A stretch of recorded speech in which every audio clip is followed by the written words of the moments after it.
오늘 마태복음 3장 11절, 12절의 말씀을 통하여 오늘의 신앙 이와 같은 제목으로 함께 은혜의 말씀 나누겠습니다.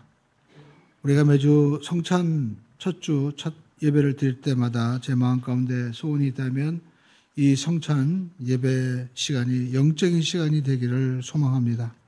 성찬 예배는 우리 예수님의 이 십자가 구원의 그 사건을 우리가 상징적으로 영적으로 경험하는 그러한 시간이죠. 그래서 우리가 성경의 어떤 지식과 또 정보를 얻는 시간이 아닙니다. 우리가 예배를 드린다는 것은 무엇입니까? 오늘 이 자리에서 우리가 함께 앉아있는 것은 단지 수동적으로 우리가 어떤 예배 자리에 앉아서 어떤 예배 이런 모습들, 이것을 좋다 나쁘다 평가하고 우리가 그것을 관람하는 그러한 구경의 자리가 아닌 것을 우리는 기억을 해야만 되는 것이죠. 예배는 성도와 하나님과의 만남의 시간인 것입니다. 하나님께서 우리를 부르시고 또 성령과 말씀을 통해서 우리를 하나님 만나주시는 겁니다. 그리고 하나님을 만나주신 이 사람들을 세상에 다시 파송하는 거죠. 그래서 이 예배 모든 순서를 보면 그러한 내용이 다 들어가 있는 것입니다. 그래서 우리가 하나님 앞에 최고의 가치를 드리는 것이 바로 경배입니다. 하나님 앞에 드리는 찬송, 그리고 하나님 앞에 드리는 기도, 또 하나님 앞에 드리는 이 봉헌이 바로 그거는 것이죠. 그래서 이것을 통하여 하나님 영광 받아주세요. 그리고 하나님의 뜻과 또 이 말씀을 우리가 받음으로 예수님께서 말씀하시죠. 내가 너에게 이르는 말이 영이요 생명이다. 생명의 기쁨을 우리가 누리는 것입니다. 또한 주님께서 주시는 이 축복을 통해서, 축도를 통해서 우리가 복을 받고 세상에 나가서 이제는 빛이 되고 소금이 되는 은혜의 삶으로 하나님께서 우리를 역사하시는 시간인 것이죠. 그래서 예배에 대해서, 이 말씀에 대해서 주님께서 우리에게 주시는 말씀이 있습니다. 누가복음 우리가 8장 18절에 보니까 예수님께서 그러므로 너희는 어떻게 들을까 스스로 삼가해라. 누구든지 있는 자는 받겠고 또 없는 자는 그 있는 것도 빼앗기리라. 이렇게 말씀하셨습니다. 우리가 말씀을 들을 때 조심해서 들으라는 것입니다. 이것이 무엇입니까? 우리가 하나님의 말씀을 우리가 듣고 믿음으로 반응하고 순수한 마음으로 듣지 못하면 오히려 우리가 가지고 있는 것까지도 믿음마저도 빼앗길 수 있다는 것입니다. 오늘 저와 여러분들이 하나님 앞에 정말 구원받기를 원하시고 은혜 받기를 여러분 원하십니까? 또 여러분 정말 하나님의 임재를 여러분 경험하기 원하세요? 여러분 정말 구원이 필요하십니까? 이 시간 우리가 하나님의 영적인 그 은혜를 맛보기를 여러분 원하세요? 그러면 여러분 주님 앞에 간절한 마음으로 여러분 나오시기를 축원드립니다. 여러분 요즘에는 이렇게 유튜브라든지 방송을 통해서 좋은 이 설교 예배가 너무나 많이 있습니다. 그래서 우리는 예배를 우리가 드릴 때 자칫하면 마치 음식을 대하듯이 오늘 맛이 있다 없다 하는 것처럼 예배를 평가하기도 하는 것이죠. 그러나 예배는 여러분 무엇입니까? 하나님의 영광의 자리에서 하나님을 만나는 시간인 줄로 믿습니다. 우리 예수님께서 너희가 두세 사람이 내 이름으로 모인 곳에 내가 너희와 함께 하겠다고 말씀하셨어요. 그래서 오늘 이 시간에도 여러분 이 성찬 예배 시간이 정말 우리가 그러한 생명의 시간이 되기를 저는 목회자로서 간절히 소망합니다. 오늘 여러분, 오늘 본문의 말씀은 세례 요한의 이야기죠. 예수님께서 탄생하실 여러분 그때 우리가 이 성경을 보면 영적으로 정말 어두운 시기였어요. 구약성경 말라기서가 끝나고 이제 신약이 시작되는데 여러분 이 마태복음과 이 구약의 말라기에서는 우리가 성경을 보면 종이 한 장 차이인데 그 시간적인 차이는 무려 400년이었습니다. 그러니까 400년 동안 하나님께서 한 사람의 선지자도 보내주시지 않아서 하나님의 말씀이 없었던 거예요. 그런데 여러분 이 침묵의 시간 동안 하나님께서 무엇을 하셨을까요? 예수님을 이 땅에 보내시기로 준비하고 계신 것입니다. 그리고 또 예수님보다 앞서서 한 사람을 여러분 준비시켜서 이 땅에 보내시죠. 그러니까 여러분 우리가 영적으로 이 말씀을 잘 묵상해 보면 우리의 삶 가운데도 정말 우리가 어두운 시기가 있을 수 있다는 것입니다. 그러나 하나님은 반드시 우리를 위해서 가장 좋은 것을 예비하시는 그러한 시간이 여러분 분명히 우리의 삶 가운데 어둡고 힘든 시간인 줄로 믿습니다. 오늘 하나님께서 보내시는 그 한 사람, 오늘 여러분 이 세례 요한을 통해서 우리는 무엇을 배워야 될까요? 첫 번째, 오늘의 신앙입니다.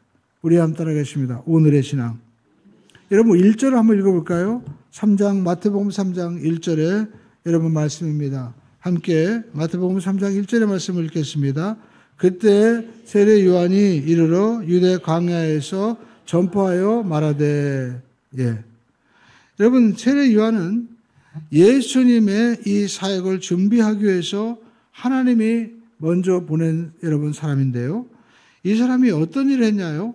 여러분 마태복음 3장 2절의 말씀을 우리 한번 보겠습니다. 함께 읽어볼까요? 3장 2절 말씀 시작. 회개하라 천국이 가까웠느니라 하시니라. 여러분 이분이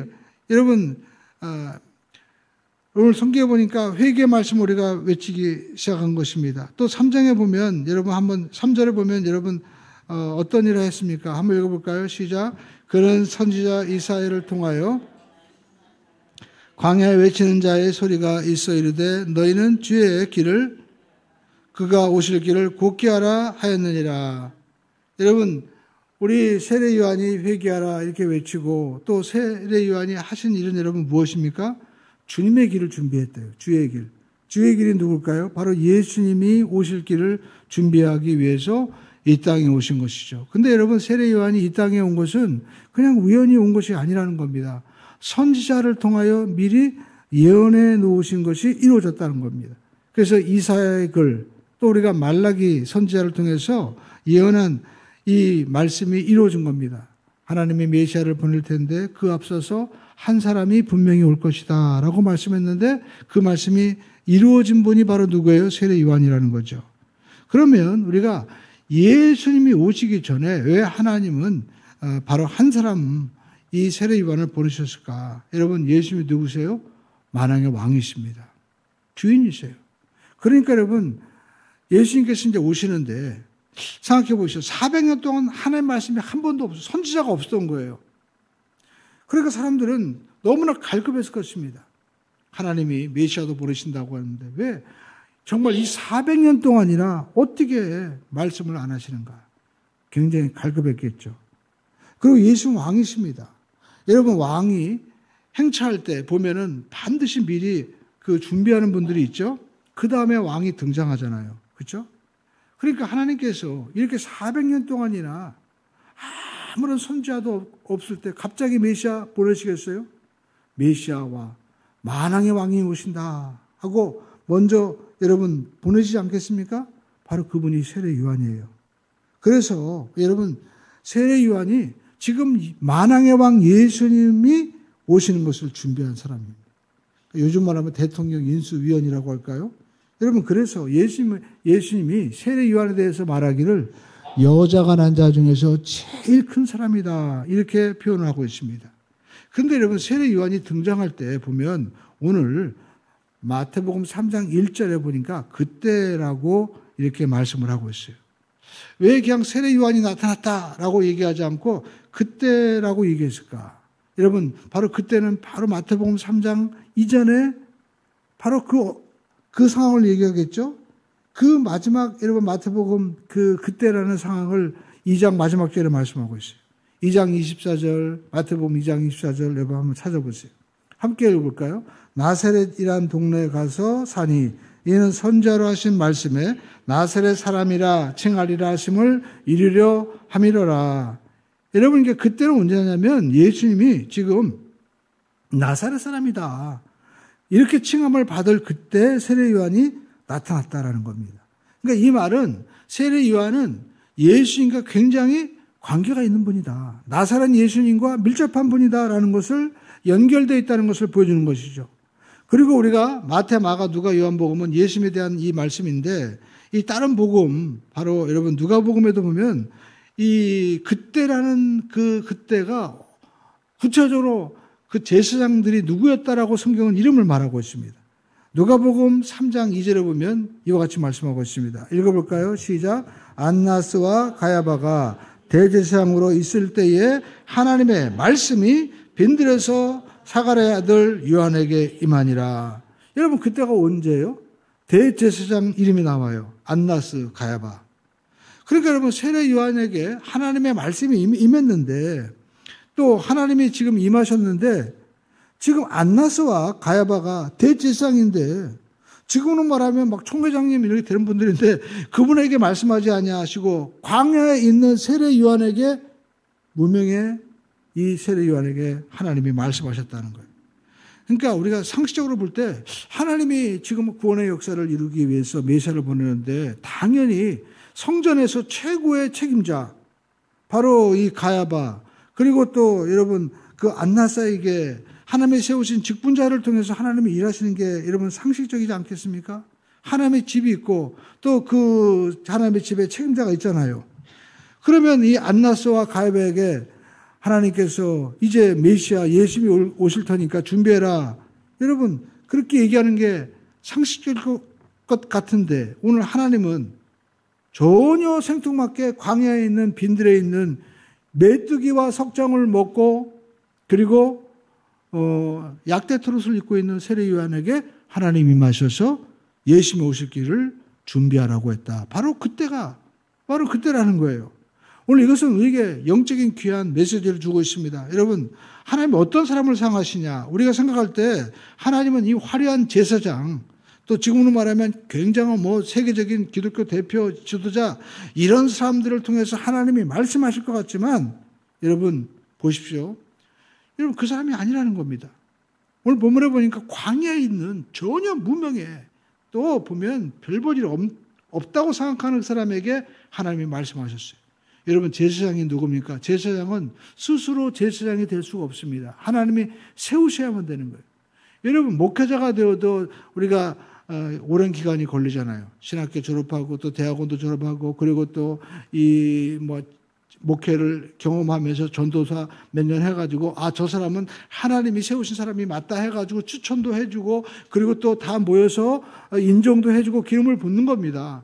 그러나 여러분 당시에 대제사장이 되려면 일단 출신 성분부터 달라야 돼요. 레위 지파가 돼야 되고 그렇죠? 그리고 또 30살 때까지 정말 성전일을 헌신해야만 되는 겁니다. 그리고 나서 이제 또 뽑혀서 대제사장이 되는데 여러분 그 사람을 하나님이 쓰시지 않았다는 겁니다. 왜 그랬을까요? 오늘 성경이 말하고 있는 것은 과거에 그렇게 기름 부어서 대제사장으로 세움을 받았다 하더라도 오늘 준비되어 있는 사람, 오늘 성령에 충만한 사람, 하나님께서 그 사람을 하나님이 쓰신다라는 겁니다. 오늘 여러분, 우리가 예전에 얼마나 대단한 신앙생활을 했던지, 뜨거웠던지, 기도했던지, 여러분 그것이 여러분 중요하지 않다는 겁니다. 물론 그것이 있어서 오늘 우리가 있는 거죠. 그러나 우리가 과거의 신앙에만 우리가 거기에 빠져 있다면 우리는 가야바처럼 될 수 있다는 겁니다. 그래서 그때라고 오늘 성경에서 우리에게 말씀하고 있는 거예요. 오늘의 신앙을 회복해라라는 겁니다. 지금 성령으로 충만해야 된다라고 말씀하고 있습니다. 여러분 17세기에 유럽에서 하나님께서 놀랍게 쓰신 한 사람이 있습니다. 여러분 그 당시에 여러분 기독교 사회는 형식화되었고 너무 세속화되었어요. 그래서 하나님께서 능력 있는 사람을 택해서 일하시는데 당시에 유명한 신학자 그리고 또 어떤 목회자를 쓰신 것이 아니었습니다. 구두수성공이었던 월리엄 캐리를 하나님이 선택하셨습니다. 그는 성경을 읽고 하나님의 이 마음을 그가 마음에 품고 선교에 대한 뜨거운 열정을 가졌던 것입니다. 그래서 그가 얘기합니다. 하나님께 위대한 일을 기대하라. 또 하나님을 위해 위대한 일을 시도하라. 우리 한번 따라해 볼까요? 하나님께 위대한 일을 기대하라. 하나님을 위해 위대한 일을 시도하라. 아무도 시도하지 않았던 이런 세계 선교사로, 인도 선교사로 그가 나아갔던 것입니다. 세상적으로 볼 때 당시에 뛰어난 이런 그 기독교 대표 지도자들 얼마나 많이 있었어요. 그렇지만 구두수선하던, 구두수선이 여러분 얼마나 무시당했던 직업입니까? 링컨 대통령도 아버지가 여러분 구두수선했다고 해가지고 막 무시했었잖아요. 그러니까 여러분 하나님이 우리가 이걸 통해서 볼 수 있는 것은 하나님은 어떤 지위나 또 어떤 그 학식을 가지고 있다고 해서 하나님이 쓰시는 것이 아니다라는 겁니다. 하나님은 바로 오늘 겸손하게 순수하게 신앙을 가지고 있는 그 한 사람을 사용해서 월리암 케이를 통해서 세계 선교의 장을 열게 하신 것처럼 오늘 우리에게도 하나님께서 오늘의 신앙, 지금의 신앙을 가지라고 하나님께서 말씀하고 있는 거예요. 그리고 두 번째, 우리가 세례 요한에서 볼 수 있는 것은 예수님만 높이는 신앙이었다라는 겁니다. 하나님은 어떤 사람을 쓰실까요? 하나님은요, 여러분, 겸손한 사람을 쓰시고 예수만 높이는 사람을 쓰십니다. 우리가 성경에 보면 하나님이 제일 싫어하는 분이 누굴까요? 여러분, 죄 지은 사람일까요? 아니면 여러분, 어떤 사람을 하나님께서 제일 싫어하실까요? 성경에 보면 하나님이 제일 싫어하는 사람은요, 교만한 사람입니다. 교만한 사람. 자신을 높이는 사람이에요. 오늘 여러분 성경에 보니까 세례 요한은 누구를 높이고 있습니까? 오직 예수님만 높이고 있습니다. 그러니까 자기 위치를 분명히 아는 사람이었어요. 여러분 세례 요한이 등장할 때 생각해 보시죠. 400년 동안 한 번도 하나님께서 선자를 보내지 않으셨는데 그가 광야에서 하나님의 말씀을 외쳤을 때 수많은 사람들은, 아니 이스라엘 전체는 하나님이 드디어 선지자를 보냈다, 저분이 메시아인가 보다 하고 전부 다 달려갔던 것입니다. 광야까지 달려나간 거예요. 그래서 사람들은 찾아가서 세례 요한에게 물어봅니다. 누가복음 우리가 3장 15절에도 보니까 이와 같이 말씀하고 있습니다. 백성들이 바라고 오랫동안 기다린 거예요. 기다림으로 모든 사람들이 요한을 혹시 그리스도인가 구원자 메시아가 아닌가 심중에 생각하여 여러분 물어봤던 것입니다. 여러분 우리 같으면 어떻게 얘기하겠습니까? 사람들이 그러니까 굳이 내가 나는 메시아 아닙니다라고 우리가 얘기할 필요가 없잖아요. 그냥 얼버무리고 글쎄요 한번 기다려보죠. 그러면서 자기가 대우받고 그리고 또 사람들이 나에게 인기를 막 다 가져다 주는데 굳이 우리가 아니라고 할 필요가 어디 있겠습니까? 그것이 바로 사람의 교만한 마음이고 본성이죠. 근데 여러분 세례 요한은 나는 아닙니다라고 철저히 부정하는 거예요. 그의 모든 사역에 영적인 월권이 전혀 없었다는 것입니다.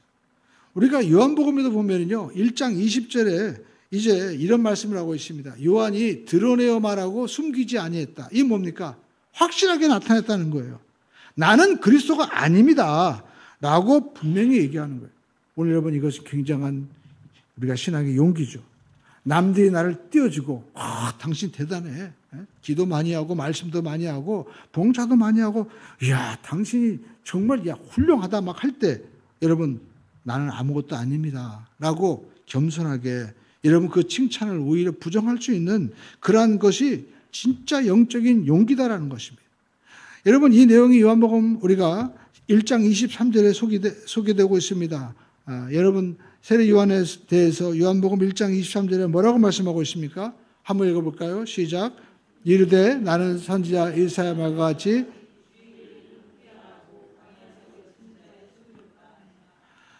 자기가 자기 자신을 소개하는데 나는 누구냐? 강야에 외치는 자의 소리다라는 겁니다. 여러분 소리가 뭡니까? 뭐 인격도 아니잖아요.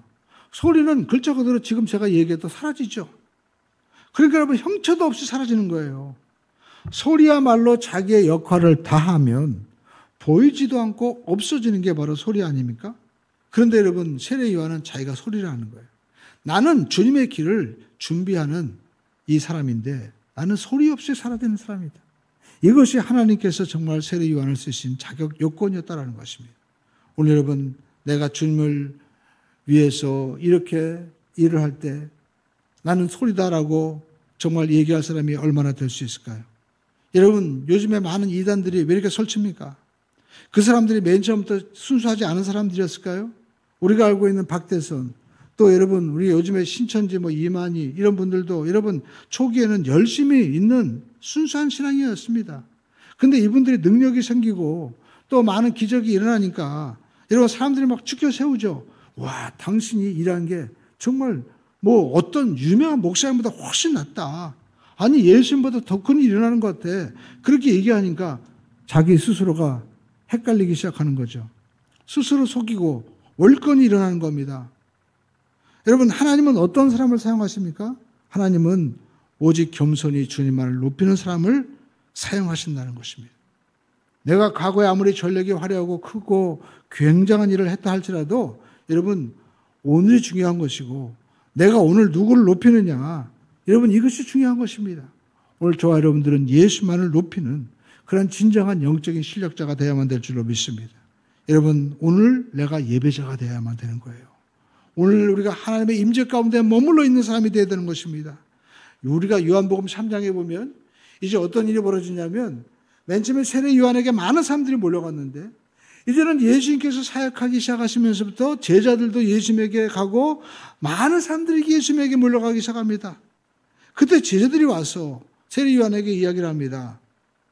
예수님께 많은 사람들이 지금 가고 있습니다. 그때 세례 요한이 뭐라고 얘기했을까요? 세례 요한은 얘기합니다. 그는 흥하여야 되겠고 나는 쇠하여야 되리라. 여러분 그때 나이가 몇이었습니까? 불과 30살 내외의 나이였죠. 그런데 여러분 그 혈기 많은 나이 때 세례 요한이 얘기합니다. 예수님만이 높여줘야 됩니다. 나는 주의 종으로서 당연한 일을 했습니다. 이렇게 고백하는 신실한 종이었어요. 저는 이 모습 보면서 이 모습을 닮기 원합니다. 여러분 또 세례 요한의 이 신앙은 어떤 신앙이었습니까? 세 번째 보니까 회개의 신앙이었다는 겁니다. 회개하는 신앙. 여러분 세례 요한이 이제 하나님께서 부르시고 그가 메시지를 전하는데 그 첫 번째 사역의 메시지는 무엇이었을까요? 우리가 성경에 보니까 마태복음 3장 우리가 1절 2절 다시 한번 우리가 읽어볼까요? 한번 읽어보겠습니다. 그때 세례 요한이 이르러 유대 광야에서 전파에 말하되 회개하라. 세례 요한의 메시지가 길지 않습니다. 간단해요. 따라해 볼까요? 회개하라. 뭐가 가까웠어요? 여러분 지금 내가 문 앞에 갔는데 문 앞에 가서 비밀번호 눌러야 되잖아요. 근데 여러분 그게 뭐예요? 저 문이 열리려면 회개해야 된다는 거예요. 회개해야만 천국 문이 열린다는 거예요. 간단합니다. 회개가 바로 천국 문을 여는 열쇠다라는 것입니다. 회개가 여러분 해야만이 하나님의 이 다스림의 역사가 일어난다는 거예요. 여러분 이 메시지는 세례 요한뿐만 아니라 예수님도 동일한 메시지를 전하셨습니다. 마태복음 4장 17절에 보면 여러분 예수님께서도 똑같이 말씀하셨습니다. 이때부터 시작 예수께서 비로소 전파하여 이르시되 회개하라. 예수님도 같은 말씀하시죠. 예수님의 이 제자들 그 제자들이 이제 세워지고 제자들이 나가서 이제 전도하고 또 하나님의 사역을 할 때 먼저 무엇을 했을까요? 성경에 보니까 뭐 귀신죄도 쫓고 병을 고치고 또 많은 이적을 먼저 했을까요? 아닙니다. 그들이 한 것은 마가복음 6장 12절에 보니까 한 일이 있어요. 시작. 제자들이 나가서 회개하라 전파하고 먼저 회개를 외친 거예요. 초대교회도 마찬가지였습니다. 오순절 마가다락방에 성령 세례가 임하고 이제 베드로가 나가서 설교합니다. 그 장면이 사도행전 2장 38절에 말씀하고 있습니다. 시작. 베드로가 이르되 너희가 회개하여 각각 예수 그리스도의 이름으로 세례를 받고 또 성령을 받으라. 그리하면 성령의 선물을 받으리라. 그렇습니다. 여러분 그러니까 죄사함을 받아라. 회개하고 죄사함을 받고 그러면 성령의 선물이 임한다는 거예요. 또 여러분 사도 바울도 어떤 복음을 전했을까요? 우리가 사도 바울의 메시지가 사도행전 26장 20절에 말씀하고 있습니다. 시작. 먼저 다메섹과 예루살렘에 있는 사람과 온 하나님께 돌아와서 회개에 합당한 일을 하라 전함으로. 여기 보니까 다메섹. 우리 다메섹 여러분 우리가 예루살렘에서부터 다메섹까지 거리가 먼 거리죠. 한 230km 되는 그런 거리입니다. 그런데 여러분 그 먼데 그리고 또 예루살렘 어떤 메시지를 전했습니까? 동일한 메시지였습니다. 회개하고 이방인들이나 유대인들에게 똑같은 메시지였습니다. 회개하고 하나님께 돌아와서 회개에 합당한 일을 해라 라고 말씀하고 있습니다. 똑같은 메시지를 하고 있는 거예요. 그러니까 하나님 나라 하나님께서 다스리시는 이 역사는요 회개에서부터 시작된다는 것입니다. 그뿐만 아닙니다. 우리가 영원히 들어가야 될 천국도 누가 들어갑니까? 바로 회개한 자만이 들어가는 것입니다. 유명한 존 버년 복음을 전하다가 감옥에 갇혀서 그가 이 하나님의 감동 가운데 철로역정이라는 책을 써서 성경 다음으로 가장 많이 읽혔다고 하지 않습니까? 여러분, 이 철로역정에 보면 크리스찬이라는 분이 이제 장망성, 장차 망할 성을 떠나서 이제 천국을 향해서 가는데, 여러분 마지막 천국 못 앞에 딱 들어왔는데, 같이 왔는데 못 들어간 사람이 있는 거예요. 같이 왔는데. 근데 그 사람이 왜 못 들어갔냐? 그 사람이 얘기합니다. 나는 문을 통하지 않고 담을 넘어서 들어왔다라고 얘기하는 거예요. 근데 여러분, 천국문에 들어가야 되는데 그 증명서가 없는 거예요. 그러니까 여러분, 이 사람은 천국에 가는 길 동안 오랫동안 여정을 함께하고 함께 경험을 했습니다. 다른 사람들이 볼 때도 신앙인처럼 보여요. 그러나 천국에 못 들어간다는 거예요. 왜 못 들어가냐? 이 사람은 담을 넘어온 사람이에요. 그게 뭡니까? 회개하지 않았다라는 것입니다. 회개하는 자만이 천국에 들어갈 수 있다라는 것입니다.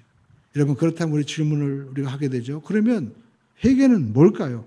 여러분, 회개를 뜻하는 이 메타노니아라는 말은, 여러분, 우리가 그 당시에 그 메타노니아가 어떤 데 쓰였느냐를 보면 우리가 확실하게 알 수 있습니다. 메타노니아의 명사형은요, 군대에서 군인들이 행군할 때 뒤로 돌아 갓 하는 그 말이 바로 메타노니아였다는 겁니다. 그러니까 여러분, 무슨 말일까요? 내가 지금 길을 가는데 180도 뒤돌아가는 거예요. 방향 전환을 하고 그 방향을 이제 완전히 돌이켜서 새로운 방향으로 여러분 가는 것. 이것이 바로 메타노니아, 회개다라는 것입니다. 그러니까 회개는 내가 왜 이게 잘못했지? 라고 후회하는 것이 아니라 거기에서 돌이켜서 새로운 방향으로 가는 거예요. 원래 가던 길에서 180도 우리가 바꾸어서 새로운 길로 가는 겁니다. 그러니까 여러분, 돌이키지 않으면 회개가 아니다라는 겁니다. 우리는 보통 회개, 그러면 눈물 흘리고 애통하는 것이 회개라고 생각하는데, 여러분, 진정한 회개는 행동이 뒤돌아와야 된다는 것입니다. 그래서 여러분, 우리가 성경에 보면 이 회개의 대표적인 인물이 바로 탕자죠. 누가복음 15장에 보니까 탕자가 집을 나오고 아버지 재산 탕진하고 나서 후회합니다. 내가 여기서 굶어 죽게 생겼구나. 우리 아버지 집에 들어가면 거기 있는 종들도 먹는 건 걱정하지 않았는데, 그러면서 왜 그랬을까 하고 여러분 후회만 합니까? 그렇다면 여러분, 그건 회개가 아니죠. 그는요, 성경에 보니까 일어나 아버지께로 돌아갔다라는 겁니다. 아버지께 돌아와야만이 회개가 되는 거예요. 내가 왜 아버지 속을 썩이고 아버지가 하지 말라고 했는데, 그렇게 반대했는데 내가 재산까지 가져와서 집도 재산도 축내고 아버지 마음을 이렇게 아프게 했을까 하면서 막 후회하고 막 눈물 흘리고, 여러분, 그 후회만 해서는 안 된다는 겁니다. 후회는 우리를 살리지 못하는 거예요. 여러분, 바로 대표적인 인물이 누구예요? 후회만 했던 인물? 가룟 유다죠. 여러분, 그가 얼마나 괴롭고 정말 마음에 애통했으면 자결을 했냐 이거예요. 자살할 정도로 그렇게 애통했어요. 그렇지만 가룟 유다는 어떻게 합니까? 다시 주님께 돌아가지 않았다라는 것입니다. 성경은 가룟 유다가 그렇게 자기가 스스로 목을 맬 정도로 정말 애통해하고 고통스러웠지만 천국에 갔다라고 말하지 않습니다. 왜 그럴까요? 후회는 살리지 못하는 거예요. 애통했지만 여러분, 그거 돌아와야만이 살 수 있는 것입니다. 그래서 회개는 반드시 행동이 뒤돌아야 된다는 겁니다. 그래서 제가 2부 예배 때 그런 말씀 드렸어요. 우리나라의 정말 회개의 대표적인 인물이 누구냐? 우리 세계에서 지금 잘 나가고 있는 우리 삼성 이건희 회장이 그런 얘기했죠. 뭐라고 얘기했습니까? 마누라와 자식만 빼고 어떻게 해요? 다 바꿔라. 그 비싼 핸드폰 만들었는데 다 갖다 태우면서 이 과거를 갖다 묻어버리고 새롭게 가야 된다. 그렇게 아주 얼마나 큰 강력하게 얘기를 했습니까? 그렇기 때문에 오늘날 삼성 정신에는 그런 게 있는 거예요. 반드시 바꿔야만이 우리가 살 수 있다. 여러분, 기업도 살려고 그렇게 몸부림치는데, 우리가 하나님의 자녀가 되고 천국 가려고 하는데, 여러분, 우리가 회개해야 되지 않겠습니까? 여러분, 후회만 하지 말고 회개하시기를 주님의 이름으로 충을 듭니다. 여러분, 오늘날 교회에서 많은 사람들이 내가 왜 이랬을까 회개하고 막 눈물 흘리지만 여러분, 그거는 진짜 회개가 아니고요. 여러분, 후회만 하고 있는 거예요. 우리가 가슴치고 내가 왜 그랬을까 해도 여러분, 천국을 경험하지 못하는 이유는 뭡니까? 그 눈물에 자기가 속고 마는 거예요. 내가 눈물 흘렸다고 해서 내가 막 예배하면서 막 내가 막 통성 기도하고 했다고 해서 내가 회개했다고 착각하는 거예요. 오늘 본문에서 말씀하고 있는 것이 무엇입니까? 마태복음 3장 8절에 보면 여러분, 세례 요한은 이와 같이 말씀하고 있습니다. 한번 읽어볼까요? 시작. 그러므로 회개에 합당한 열매를 맺어라. 예. 사두개인 또 여러분 또 바리새인들에게 세례 요한은 이 독사의 자식들아 하면서 너희들은 회개에 합당한 열매를 맺어라라고 말씀하고 있습니다. 그러니까 여러분, 겉으로만 모양으로 그렇게 하지 말라는 거예요. 여러분, 우리가 알 수 있는 것은 회개에 합당한 열매가 있어야만이 진짜 여러분 회개가 된다라는 것입니다. 가짜 회개는 어떻게 돼요? 마태복음 3장 10절에 보시죠. 이와 같이 말씀하고 있습니다. 회개에 합당한 열매를 맺어라. 네가 뭐 속으로 아브라함 자손이라고 하지 말고 이미 도끼가 어떻게 했어요?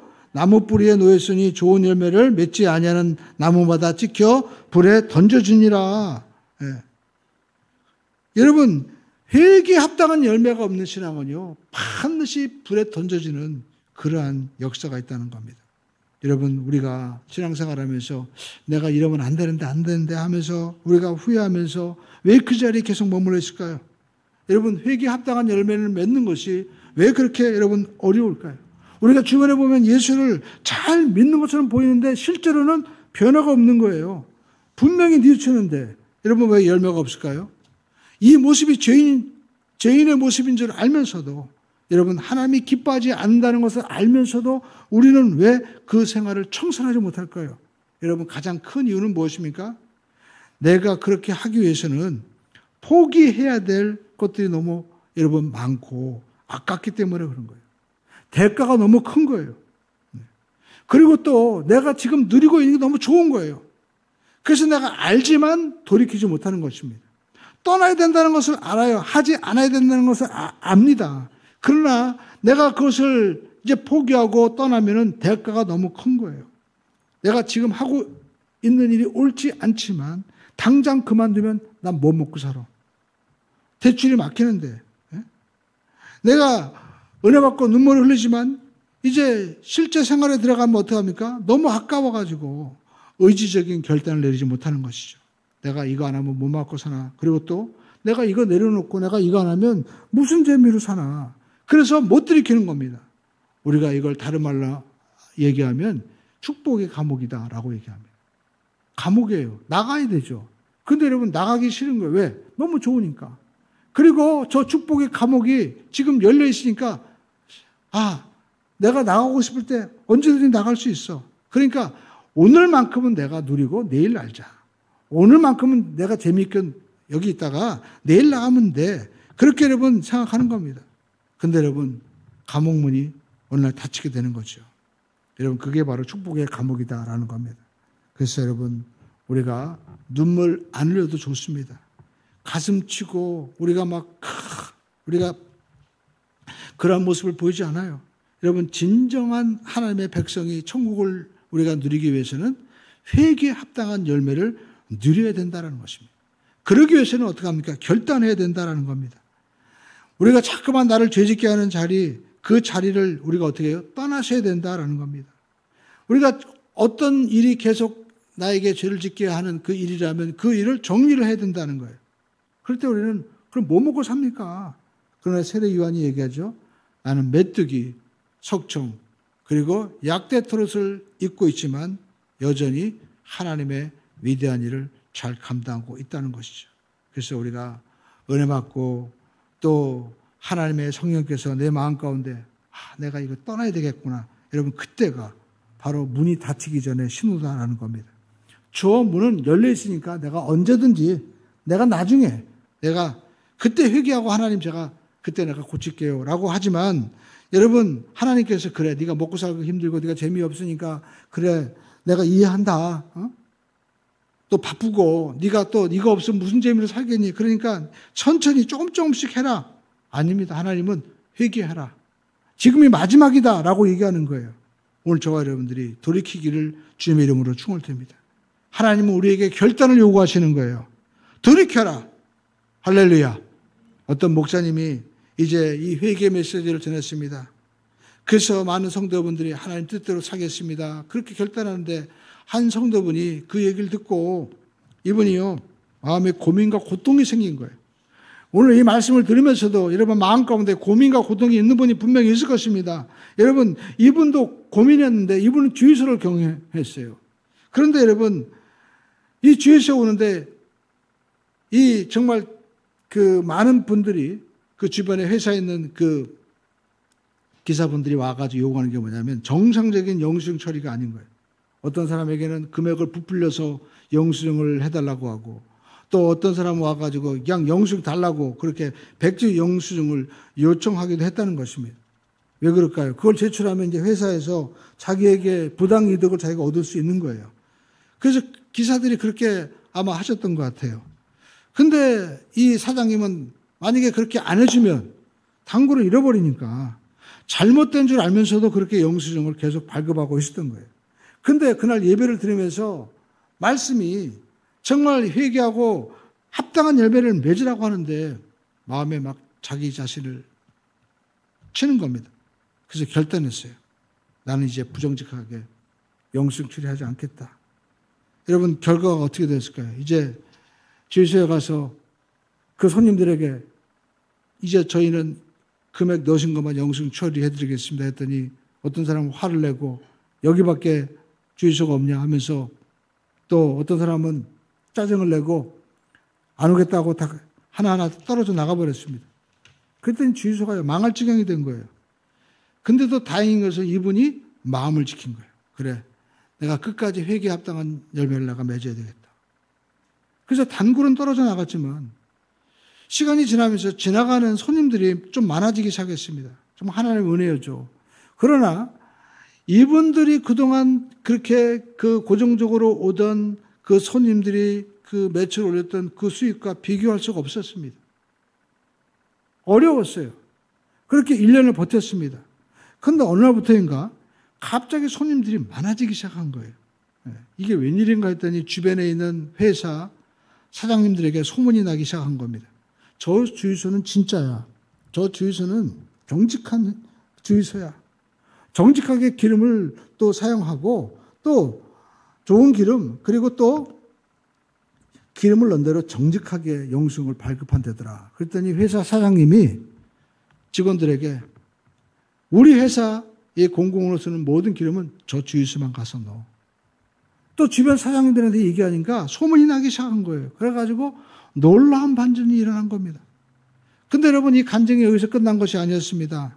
여러분, 전에는 이 간증을 들은 성도분들이 두려워서 결단하지 못한 분들이 이제 간증을 듣고 결단하기 시작한 겁니다. 제가 직장에서 불의한 방법으로 계약하지 않겠습니다. 술자리 이제 피하겠습니다. 제가 집에서 화내고 짜증내지 않겠습니다. 정상적인 제품만 거래하겠습니다. 검소하게 살아서 제가 빚진 거 다 갚겠습니다. 또 제가 수요예배, 금요예배, 그전에는 제가 바쁘다고 해서 예배 참석하지 않았는데 이전에 영업 마치고 무슨 일이 있어도 귀하신 주님 제가 귀하게 섬기겠습니다 하면서 간증들이 막 쏟아오기 시작한 거예요. 오늘 여러분, 우리가 이 시대를 살면서 진짜 부흥이 뭘까요? 많은 분들이 건물이 좋아지고 그리고 사람들이 많아지면 야, 정말 저 교회 저 부흥했다 그렇게 얘기합니다. 여러분, 그렇다면 우리 한국교회는 달라져도 벌써 달라졌어요. 국회의원 가운데 여러분 3분의 1입니까? 거의 반이 기독교인입니다. 회사마다 교인들이 얼마나 많아요. 여러분, 우리가 정말 그게 부흥이라면 한국 사회가 달라지고 정치가 달라지고 그리고 이 나라가 달라졌겠죠. 여러분, 벌써 우리는 부흥을 경험하고 있는 겁니다. 그런데 여러분, 진짜 여러분 부흥은 여러분 무엇일까요?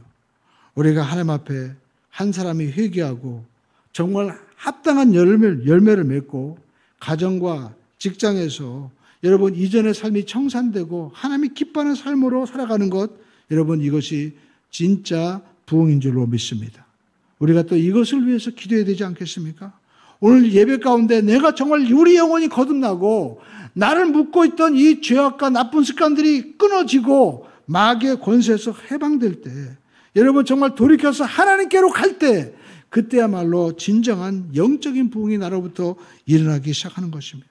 이 땅의 부흥이 바로 나로부터 시작해서 나의 회개로부터 내가 하나님 앞에 합당한 열매를 맺음으로 말미암아 일어나야만 되는 것이죠. 여러분, 우리 모두가 이러한 회개의 주인공이 되기를 주님의 이름으로 축원을 드립니다. 그래서 우리는 오늘의 신앙을 가져야 됩니다. 오직 주님만을 높여드리고, 또 여러분 정말 우리가 회개한다는 것은 수가 아닙니다. 하나님 앞에 우리가 회개에 합당한 열매를 맺음으로 내 삶 가운데 회개해야 천국이 임합니다. 주님이 다스리시는 은혜, 주님이 다스리시는 축복, 주님이 주시고자 하는 그 놀라운 복, 우리는 내 것만 생각하지만 하나님 말씀하고 있죠. 나의 길은 너의 길과 다르고 내 뜻은 너희 뜻보다 높다. 하나님께서 주시고자 하시는 것은 정말 측량할 수도 없는 놀라운 것입니다. 이것이 바로 회개를 통해서 열리게 됩니다. 이 모든 축복을 다 받아 누리게 되는 우리 모두가 되기를 주님의 이름으로 축원을 드립니다.